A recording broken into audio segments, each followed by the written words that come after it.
কেমন আছো ছোট্ট বন্ধুরা? আর নিশ্চয়ই ভালো আছো।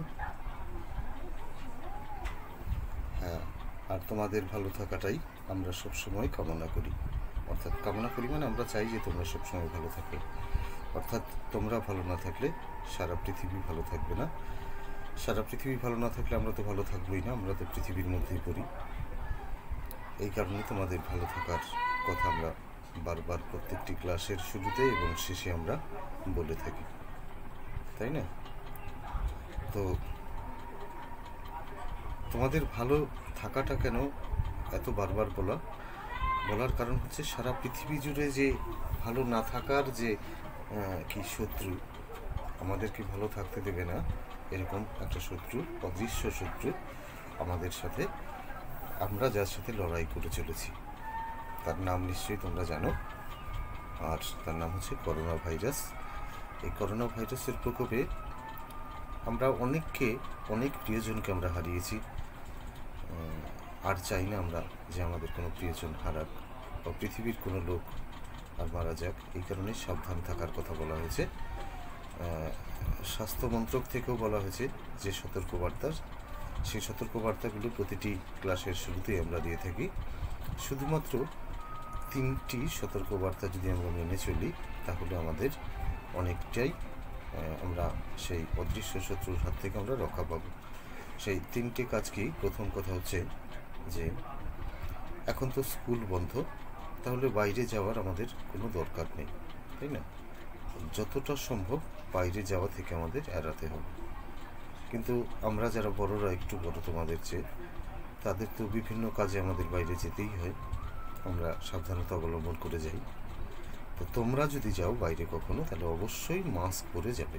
মা বাবার সাথে কোনো আত্মীয় স্বজনের বাড়ি বা ডাক্তার দেখাতে বা কোনো কাজে যদি বাইরে যাও, তাহলে অবশ্যই মাস্ক পরে যাবে। আর বাইরে ভিড়ের মধ্যে একদম যাবে না। এই মেলা, এই রথের মেলা বলো বা অন্য কোনো মেলা, যে কোনো মেলাই হোক, সে সমস্ত মেলায় কখনোই ভিড়ের মধ্যে তোমরা যাবে না। কেন?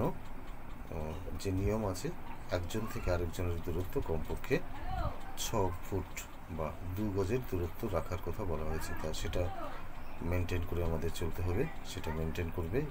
এটা গেল 2 নম্বর। প্রথম কথা হচ্ছে কী করতে হবে? আমাদের মাস্ক পরতে হবে। তারপর হচ্ছে 2 গজ দূরত্ব বজায় রাখতে হবে। আর বাইরে থেকে যখন আমরা বাড়িতে ফিরব, বাইরে থেকে বাড়ি ফেরার পরে আমাদের কি করতে হবে? ভালো করে সাবান দিয়ে হাত পা ধুতে হবে, অথবা স্নান করে জামা কাপড় ছেড়ে, সেগুলো পরে আর ঘরে যাওয়া যাবে না, জামা কাপড় ছেড়ে তারপর আমাদের ঘরে ঢুকতে হবে। তাহলে আজকে আমরা চলো আমাদের ক্লাসের পড়ায় চলে যাই। কি পড়া আমরা আজকে পড়ব? তো আগের দিন আমরা কি করেছিলাম সেটা যদি একটু আমরা মনে করে নিতে পারি।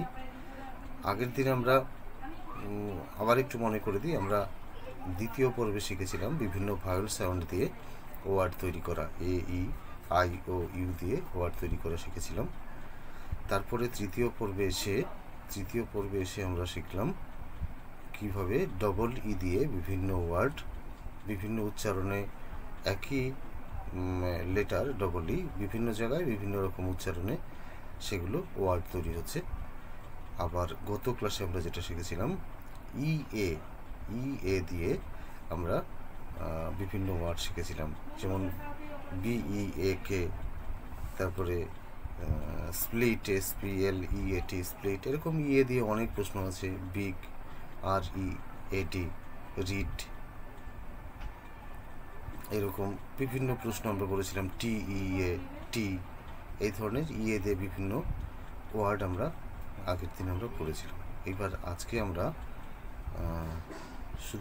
শুধু রোজই পড়বো আর পড়বো, আজকে একটু খেলবো। কেমন? কি খেলাটা একটু নতুন খেলা।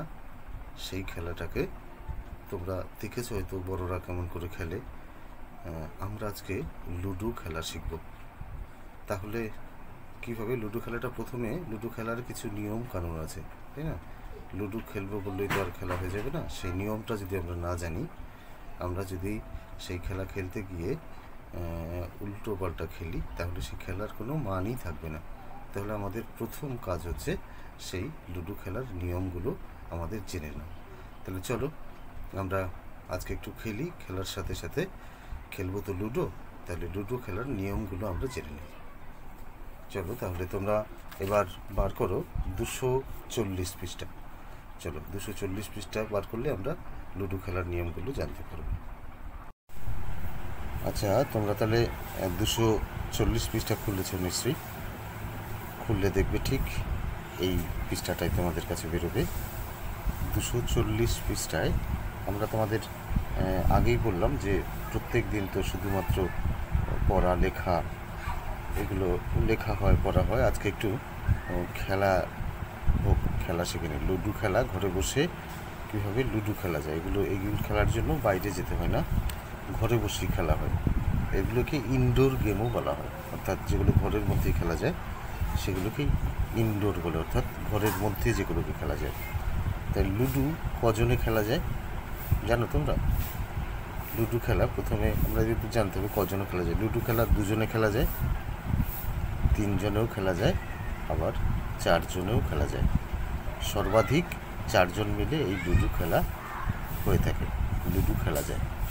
এবার এই লুডো খেলার মধ্যে, লুডো খেলায় কী থাকে, একটা কাগজের বোর্ডের উপরে ঠিক এইরকম ছক্কাটা, লুডোর এটাকে বোর্ড বলা হয়, লুডোর বোর্ড বা লুডোর কোট বলে এখানে। তাই এই কোটের, এই লুডোর এই কোটের মধ্যে এই 1, 2, 3, 4টে ঘর থাকে। এই 4টে ঘরের প্রত্যেকটির মধ্যে 4টে করে গুটি থাকে, ঘুটিও বলা হয়, 4টে করে ঘুটি থাকে।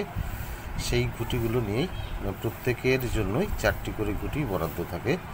কি কি রঙের থাকে তোমরা জানো? লাল থাকে, হলুদ থাকে, সবুজ থাকে এবং নীল থাকে। এখানে যেমন হলুদ রং দেয়নি, অন্য একটা রং দিয়েছে, এইগুলো ঠিক আছে। এটা লাল, এটা সবুজ, এটা নীল, আর একটা থাকে সেটা হচ্ছে হলুদ। এই 4টে রং নিয়ে হচ্ছে লুডোর কোট। এই লুডোর কোটের মধ্যে আর কি থাকে? এই বোর্ডটা থাকে, আর থাকে হচ্ছে একটা ছক্কা, ওটাকে ছক্কা বলা হয় কেন, একটা চৌকো একটা গুটি থাকে, যে গুটিটার যেমন ইটের 6টা দিক থাকে, ভালো করে দেখে ইট বা তোমার পেন্সিল বাক্স যদি দেখো, পেন্সিল বাক্সের মধ্যে 6টা ঘুটি থাকে। পেন্সিল বাক্সে 6টা ঘুটি, পেন্সিল বক্সের মধ্যে 6টা দিক থাকে বা 6টা তল থাকে। ঠিক তেমনি 6টা তল বিশিষ্ট এই যে দেখতে পাচ্ছ যে লুডোর যে গুটি, এটাকে বলা হয় ছক্কা। এই ছক্কা মারলেই, ছক্কা কেন বলছে, এর 6টি তল আছে, এই জন্য কি বলছে ছক্কা। এই 6টা তলে এই দেখো ঠিক এরকম একদিকে এরকম একটা চিহ্ন দেওয়া আছে, একদিকে 2টো চিহ্ন দেওয়া আছে, একদিকে 3টে, একদিকে 4টে, একদিকে 5টা, আর একদিকে 6টা। এই লুডোর ছক্কাটা একটা ছোট্ট কৌটো আছে, সেই কৌটোর মধ্যে নিয়ে ঝাঁকিয়ে তারপরে সেটাকে ফেলতে হয় ওই বোর্ডের উপরে। বোর্ডের বাইরে, অনেক সময় বোর্ডের বাইরেও খেলা হয়, আবার সাধারণত বোর্ডের মধ্যে দিয়েই খেলা হয়। এবার বোর্ডের মধ্যে দিয়ে খেলতে গেলে এর কিছু নিয়ম আমরা আছে দেখছি। নিয়ম কি আছে? এই 4টে করে ঘুটি প্রত্যেকটা কোটের ভেতরে থাকে। এইবার যারা খেলছে তারা যখন এই ছক্কাটা ফেলছে, ছক্কাটা কৌটোর মধ্যে থেকে ওই বোর্ডের মধ্যে বা নিচে ফেলছে, সেটা তখন ঘুরতে ঘুরতে যদি 6 পড়ে যায়, তাহলে এই গুটি, এখানে যে 4টে গুটি আছে, এই গুটি এখান থেকে বেরোবে, বেরিয়ে এইখান দিয়ে হয়ে, এইখান দিয়ে বেরিয়ে, এইখান দিয়ে বেরিয়ে, এইখান দিয়ে বেরিয়ে, এই পাশ দিয়ে ঘুরে, এইখান দিয়ে এইভাবে ঘুরে, এইখান দিয়ে ঘুরে এসে আবার ওনার এই কোটের ভিতরে ঢুকে যাবে। এইভাবে ঘুরে আসে, প্রত্যেকের ক্ষেত্রেই ঠিক তাই। যে লালটা নেই, আমি তো লাল রঙটা দিয়ে দেখালাম, সবুজের ক্ষেত্রেও ঠিক তাই, নীলের ক্ষেত্রেও ঠিক তাই, হলুদের ক্ষেত্রেও ঠিক তাই। 6 পড়লে ওটা বেরোবে, আর যদি 6 না পড়ে তাহলে 6 পড়ে বেরোনোর পরে পর করে, যেমন তোমাদের কিভাবে খেলা হবে সেটা একটুখানি আমরা দেখিয়ে দিচ্ছি এখানে। তুমি ধরো ছক্কাটা মারলে, ছক্কাটা মারার পর তোমার 6 পড়লেই তোমার গুটিটা বাইরে বেরোলো, অর্থাৎ এখান থেকে বাইরে বেরিয়ে এলো এই লাল জায়গাটা। এখানে যে লাল জায়গাটা দেখছো, এইখানটায় বেরিয়ে এলো, এই লাল জায়গাটায় এখানটায় বেরোলো, এই কোড থেকে এইখানটায় বেরিয়ে এলো।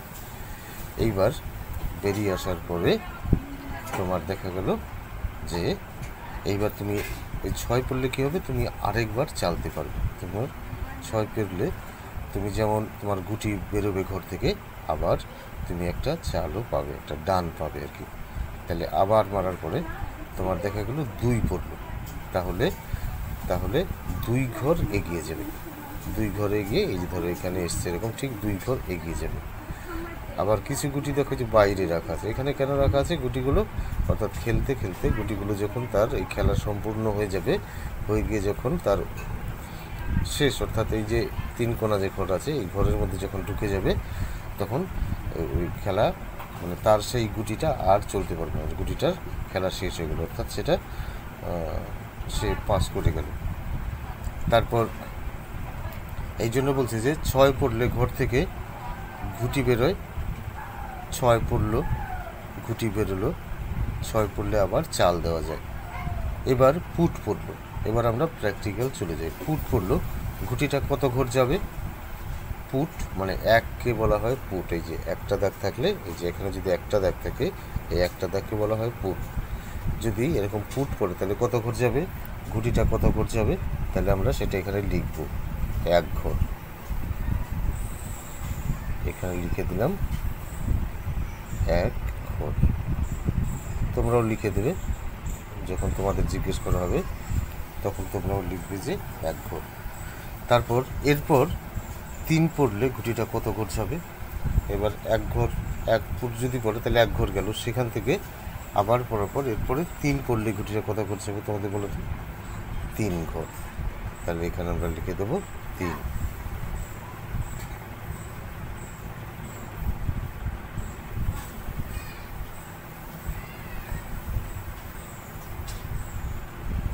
কেমন? তাহলে এরপরে যদি এটার পরে যদি তোমার 4 পড়ে, এই লুডো খেলতে খেলতে তোমার যদি এরপরে ধরো 4 পড়লো, তাহলে তখন কত ঘর যাবে সেই গুটিটা যাবে 4 ঘর। এইবার আমরা তো এখানে শুধুমাত্র হাতে কলমে করলাম, কিন্তু যখন সরাসরি খেলবো তখন দেখবে এটা আরও মজা আসবে। 4 জন খেললে আরও কয়েকজন দেখতেও পারবে, তারাও শিখতে পারবে। এরপরে 5 পড়লে গুটিটা কত ঘর যাবে, গুটিটা যাবে 5 ঘর।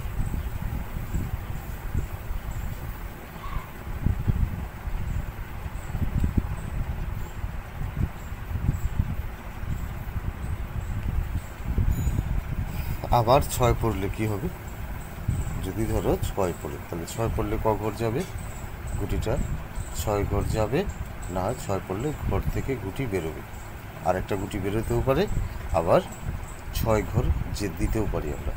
তাহলে দুরকমই হতে পারে, গুটি বেরোতে পারে। তাহলে এখানে কি লিখতে হবে, এখানে লিখবো যে আমরা গুটি বেরোলো। এখানে আমরা লিখলাম যে গুটি, আর একটা গুটি বেরোলো।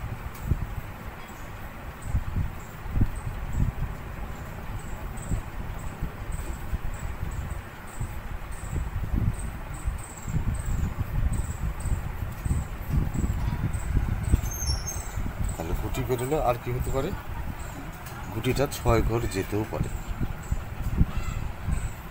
আবার গুটিটা 6 ঘর যদি বার না করি তাহলে 6 ঘর যাবে, 6 ঘর।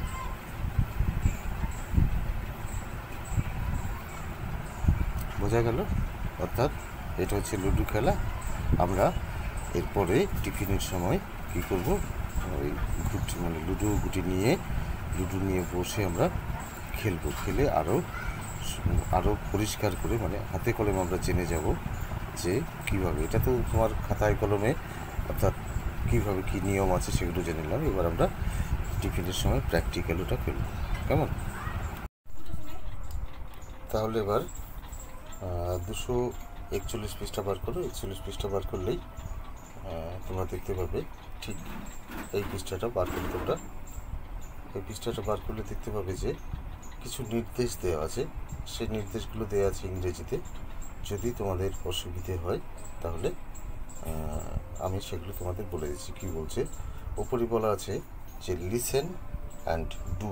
লিসেন মানে হচ্ছে শোনা এবং করো, শোনো এবং শুনে করো। কি করতে বলেছে দেখো, jump over one number and circle ইট, অর্থাৎ একটা করে নাম্বার সংখ্যা, একটা করে সংখ্যা জাম্প করে তারপরের সংখ্যাটাকে সার্কেল করতে হবে। One is done for you, one is done for you. দেখো এখানে লেখা আছে one is done for you, এই যে এখানে আছে ইউ। তাহলে একটা যদি আমাদের জন্য করে দেওয়া থাকে তাহলে আমাদের কাজ করতে আরও সুবিধা হবে বা আমাদের বোঝারও সুবিধা হবে। কি বুঝতে পারবো, এখানে দেখো 1 থেকে 1 2 3 4 5 6 7 8 9 10, 10 অবধি এখানে 10 অবধি লেখা আছে। দেখো যে 10 অবধি এখানে লেখা আছে। এই 10টা আমরা দেখাচ্ছিলাম তখন এই 10 পর্যন্ত দেখা যাচ্ছে। এবার যদি আমরা এখান থেকে প্রথম থেকে এটা করার চেষ্টা করি, দেখো প্রথমে আছে 1, তারপর 2, তারপর 3 4 5 6 7 8, আর এই দিকটা আছে দেখো 9 এবং হচ্ছে 10। তাহলে আমাদের নির্দেশ দেওয়া আছে কি, যে একটা সংখ্যা জাম্প করে, অর্থাৎ একটা সংখ্যাকে বাদ দিয়ে রেখে আমাদের পরের সংখ্যা সার্কেল করতে হবে, গোল করতে হবে। তাহলে প্রথমে আছে কি 1, তাহলে 1 সার্কেল করে দেওয়া আছে, বলছে যে একটা করে দেওয়া আছে তোমাদের জন্য, 1কে সার্কেল করা আছে। তারপর 2 বাদ দিয়ে আবার 3 সার্কেল করা আছে। তাহলে এইবার কোনটা হবে, এবার কোনটা আমরা সার্কেল করবো একটু বলতে পারবে? তাহলে তো আমরা এই ঘরটা আমরা করব না, এটাকে জাম্প করে যাব, 4কে এখান থেকে জাম্প করে চলে যাব। এবার চলে যাব 5-এ, আমরা 5কে সার্কেল করব, কেমন? তাহলে 5 করার পর আবার কি করব, তাহলে আবার 6কে আমরা বাদ দেব, 6কে বাদ দিয়ে কী করবো, 7কে সার্কেল করব। এবার 7কে সার্কেল করার পরে এবার তো 8 হবে না, 8কে বাদ দিয়ে দেবো, দিয়ে কে হবে, এবার হবে 9, আবার 9কে আমরা গোল সার্কেল করে দিলাম। কেমন বোঝা গেল এটা? তারপরে ঠিক এই নিচেই দেখো আছে, তারপরে আবার উল্টো দিক থেকে, প্রথমে তো আমরা করেছিলাম 1 থেকে 10 অবধি, আর এখানে আছে 10 থেকে 1 অবধি, ঠিক ঘুরিয়ে 10 9 8 7 6 5 4 3 2 1। এবার যদি আমরা উল্টো দিক থেকে আবার সার্কেল করতে থাকি, উল্টো দিক থেকে সার্কেল করতে থাকলে দেখা যাবে যে প্রথমে 10 সার্কেল করা আছে, তারপর একটা ঘর বাদ দিয়েছে, তাহলে 9কে বাদ দিয়ে আবার 8কে সার্কেল করা আছে, এরপর আবার 7কে বাদ দেওয়া হবে। এরকম করে 7 বাদ দিয়ে আমরা সার্কেল করব কাকে, আমরা সার্কেল করব 6কে। তাহলে এবার কাকে সার্কেল করবো একটু বলো তো? ঠিক, এবার আমরা করব 4কে, এবার সার্কেল করব 4কে, অর্থাৎ 5 বাদ যাবে। এবার 5-এর পরে 4-এর পরে কি হবে, কে সার্কেল হবে বলো তো? ঠিক, 4-এর পর হলো 2, একটা ঘর বাদ দিলে 4-এর পর 3 আছে, একটা ঘর বাদ দিলে হয়ে যাবে 2, ঠিক আছে? তাহলে আমরা সার্কেল যদি করে থাকি তাহলে দেখা যাবে যে সমস্ত সংখ্যাগুলোই সার্কেল হয়ে গেল। 1 থেকে 10 পর্যন্ত করতে গিয়ে এক ঘর বাদ দিয়ে যখন আমরা সার্কেল করছি তখন কিন্তু আমাদের কি হচ্ছে, তখন আমাদের বেজোড় সংখ্যাগুলো দেখো এখান থেকে, এগুলো বেজোড় সংখ্যাগুলো 1 3 5 6 9, এগুলো হচ্ছে 7 9, এগুলো বেজোড় সংখ্যা। আবার 2 4 6 8 10, এগুলো হচ্ছে জোড় সংখ্যা। এখনও জোড় সংখ্যা বেজোড় সংখ্যা শেখার সময় আমরা আসিনি, তবু মুখ দিয়ে বেরিয়ে গেল, ওটা বলে দিলাম। তাহলে এখন দেখতে পেলাম যে আমরা সব সংখ্যাগুলোকে এখানে কী করলাম, সার্কেল করলাম। 1 থেকে 10 পর্যন্ত সবাই সার্কেল হয়ে গেল, উপরে হয়ে গেল 5টা, আবার নিচে হলো 5টা, এই 10টা হয়ে গেল। আর তার নিচে আছে যে সার্কেল 2 4 6 অ্যান্ড 8, এই যে 3 কোণা ঘরটা আছে, এই 3 কোণা ঘরের ভেতরে অনেক রকম সংখ্যা আছে। দেখো 1 আছে, 2 আছে, 3 আছে, তারপর 4 আছে, 5 আছে, 6 আছে, 7 আছে, 8 আছে, 9 আছে। সার্কেল করতে বলেছে আমাদের 2 এবং 2, 4, 6 এবং 8। তাহলে 2কে আমরা প্রথমে সার্কেল করি। এই দেখো একটা 2, এই একটা 2। এটা আমি এখানে করে দিচ্ছি, কিন্তু তোমাদের নিজেদের করতে হবে খুঁজে বার করে করে। প্রথমে 2কে সার্কেল করলাম। দেখো তো আর 2 আছে এখানে, 2 হয়ে গেল 3টে। আর আছে 2 কোথাও? সার্কেল করা ছাড়া নেই। 2 এর পরে আর কি বলেছে? 4কে করতে বলেছে সার্কেল। তাহলে 4 সার্কেল করি। 4 আর কোথায় আছে 4? এই যে 4কে সার্কেল করে নিলাম। আর কি বলেছে? বলেছে 6কে করতে। এই দেখো 6কে সার্কেল করলাম আমরা। এই 6কে সার্কেল করলাম। এই হচ্ছে 6কে সার্কেল করলাম। তাহলে 2, 4 আর 6 আমাদের সার্কেল হয়ে গেল। আর বাকি রইল 8। এই 8কে আমরা সার্কেল করে নিলাম। ঠিক আছে, 2, 4, 6 আর 8-এর মধ্যে আর কেউ বাকি নেই। ঠিক আছে, আচ্ছা। তাহলে তোমাদের কাজ আমি তো এখানে দেখিয়ে দিলাম, কিন্তু এগুলোকে তোমাদের নিজেদের করতে হবে। এখানে যেমন আমি নিজেই করে দিলাম, কিন্তু তোমাদের নিজেদের করতে হবে। কেমন? 242 পৃষ্ঠা বার করো। 242 পৃষ্ঠা বার করলে ঠিক এই ধরনের একটা ছবি তোমরা, ঠিক এই ছবিটা তোমরা দেখতে পাবে। এই ছবিটার মধ্যে কি আছে তোমরা প্রথমে শুধু সেটা দেখো, তারপরে আমরা বাকি কাজটা পরে করছি। তাহলে এখানে দেখো, দেখা যাচ্ছে যে একটা নদীর ছবি, তাই না? একটা নদী, সেই নদীটার পাশে কেউ রান্না বান্না করছে, এরকম একটা ছবি আছে। একটা বিড়াল আছে, মানুষ আছে, কেউ আবার আনাজ কাটছে, কেউ আবার গান শুনছে, যেখানে কেউ সাঁতার কাটছে, কেউ স্নান করছে, কেউ নৌকায় ঘুরছে, কেউ নিচে আবার উপরে আবার ব্যাডমিন্টন খেলছে, দৌড়াদৌড়ি করছে, এরকম ইত্যাদি ইত্যাদি আছে। তো এটা হচ্ছে তোমাদের একটা একটা গল্প। তাহলে সেই গল্পটা আমরা একটু পড়ে দেখি কি বলছে। বেশিরভাগ মানুষ একটা সময় নদীর ধারেই থাকতো। হ্যাঁ, এটা তোমাদের জানা দরকার। এখনও যদি তোমরা খেয়াল করো তাহলে দেখবে বড় বড় যত শহর, পৃথিবীর যত নামি দামি শহর, সেগুলো নদীর ধারেই তৈরি হয়েছে। যেমন কলকাতা শহর, আমাদের শহর মানে আমাদের রাজ্যের কথা যদি বলি, যেমন কলকাতা দেখো হুগলি নদীর তীরে অবস্থিত। ঠিক তেমনি দিল্লি যমুনা নদীর তীরে অবস্থিত। বড় বড় শহরগুলো কোনো না কোনো নদীর তীরেই অবস্থিত। তাই কেন নদীর তীরে অবস্থিত সেই কারণ এবং সেই গল্পটা আমরা পরে জেনে নেব। কিন্তু এখন যেহেতু আমরা এটা পড়ব বলে স্থির করেছি, আমাদের এটা একটু পড়ে নিই, তাহলে বোঝা যাবে। বেশিরভাগ মানুষ একটা সময় নদীর ধারেই থাকতো। নদীরই জল খেত, নদীর পাড়ের জমিতে চাষ করত, নদীতে মাছ ধরত, নদী ছিল মানুষের জীবন। তাহলে এই যে দুটো লাইন এখানে আছে, দুটো লাইনের মধ্যে একটা, দুটো, তিনটে, চারটে, পাঁচটা বাক্য আছে। এই 5টা বাক্যই কিন্তু আমাদের বলে দিচ্ছে যে কেন মানুষ নদীর ধারে বাস করত। প্রথমে বলছে যে নদীরই জল খেত, অর্থাৎ জল ছাড়া মানুষের তো কিছু যদি খাবার না জোটে, অন্তত জল তাকে খেতে হবেই, তাই না? তাকে জল খেতে হবে। তাহলে কি খেত? নদীরই জল খেত। আর কি করত? নদীর পাড়ের যে জমি ছিল সেই জমিতে চাষ করত। নদীর পাড়ের জমিতে চাষ করত, নদীতে মাছ ধরত, নদীই ছিল মানুষের জীবন। আর জলের আরেক নাম হচ্ছে জীবন। তার কারণ হচ্ছে আমরা কেউই জল ছাড়া এক মুহূর্তও বাঁচতে পারি না। এই জন্য জলের আরেক নাম হচ্ছে জীবন। ঠিক নদীতে যেহেতু জল থাকে, জল আছে বলেই নদী, সেই নদীর সেই আরেক নাম হচ্ছে নদী ছিল মানুষের জীবন।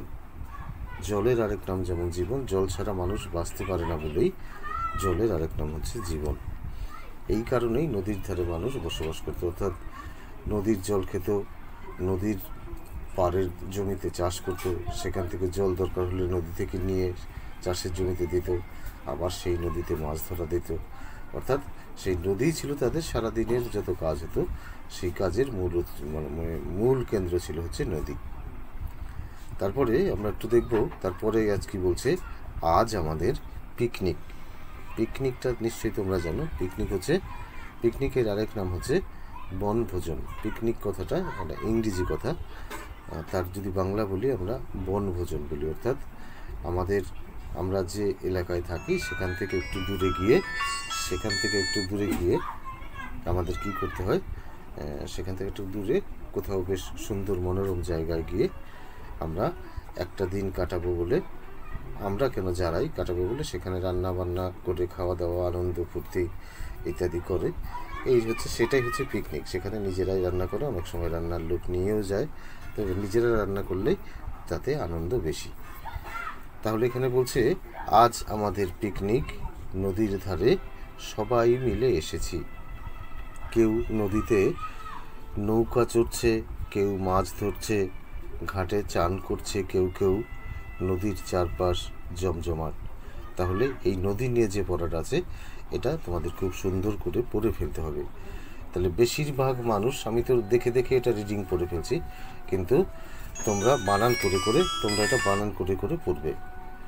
বয়কার তালিবস্বয় হস্যি র বেশির, ভয়াকার গো ভাগ, ময়াকার দন্তন্বয় হস্য মূর্ধন্যস্য মানুষ, একটা স দন্তস্ব ম অন্তস্তীয় সময়, দন্তন্য দয় দীর্ঘির নদীর, ধয়াকার রয়কার হস্যই ধারেই, ধয়াকার তো থাকতো, দন্তন্য দয় দীর্ঘি র হস্যই নদীরই, বর্গী জল ক্ষয়কার তো খেত, দন্তন্য দয় দীর্ঘি র নদীর, পয়াকার দৈষ্ণরেকার পরের, বর্গীজ ময় হস্যি তয়কার জমিতে, চয়াকার মূর্ধন্যস্য চাষ করত, দন্তান্ন দয় দীর্ঘি তয়কার নদীতে, ময়াকার মাছ বৈষ্ণর ধরত, দন্তান্ন দয় দীর্ঘি হস্যই নদী, ছয় হেস্যি ছিল, ময়াকার দন্তান্ন হস্য মূর্ধন্যস্য একার মানুষের, বর্গীজ হস্যি দন্তান্ন জীবন,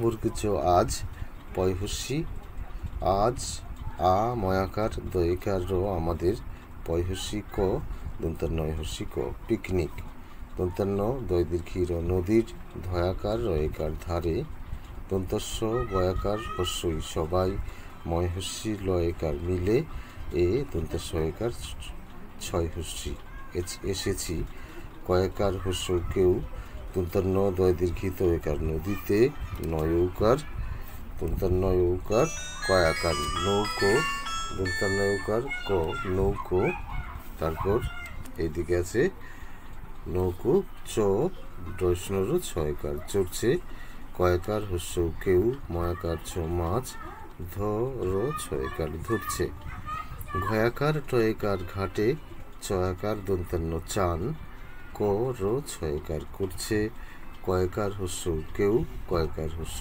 কেউ, দন্তান্ন দয় দীর্ঘির নদীর, চয়াকার চার, পয়াকার তালিবস্য পাশ চারপাশ, বর্গীজ বর্গীজ ময়াকার জমজমাট। অর্থাৎ নদীর চারপাশ একদম জমজমাট। কেন? নদীর চারপাশে তো আমরা এসে পিকনিক করতে এসেছি, এই জন্য এক একজন এক এক জায়গায় এক এক রকম কিছু কর্মকাণ্ড করছে, তাই সব জমজমাট। তাহলে আমরা আবার একটু পড়ে নিই। বেশিরভাগ মানুষ একটা সময় নদীর ধারেই থাকত, নদীরই জল খেত, নদীর পাড়ের জমিতে চাষ করত, নদীতে মাছ ধরত, নদীই ছিল মানুষের জীবন। আজ আমাদের পিকনিক, নদীর ধারে সবাই মিলে এসেছি। কেউ নদীতে নৌকো চড়ছে, কেউ মাছ ধরছে, ঘাটে চান করছে কেউ, নদীর চারপাশ জমজমাট। তাহলে আজ এইটুকুই থাক। তোমরা সকলে খুব ভালো থাকবে, সাবধানে থাকবে, কেউ বাড়ির বাইরে বেরোবে না। বাড়ির বাইরে বেরোলেও অবশ্যই মাস্ক পরে বেরোবে, এবং বাইরে থেকে ফিরে এসে অবশ্যই ভালো করে সাবান দিয়ে হাত পা ধুয়ে তারপর ঘরে ঢুকবে।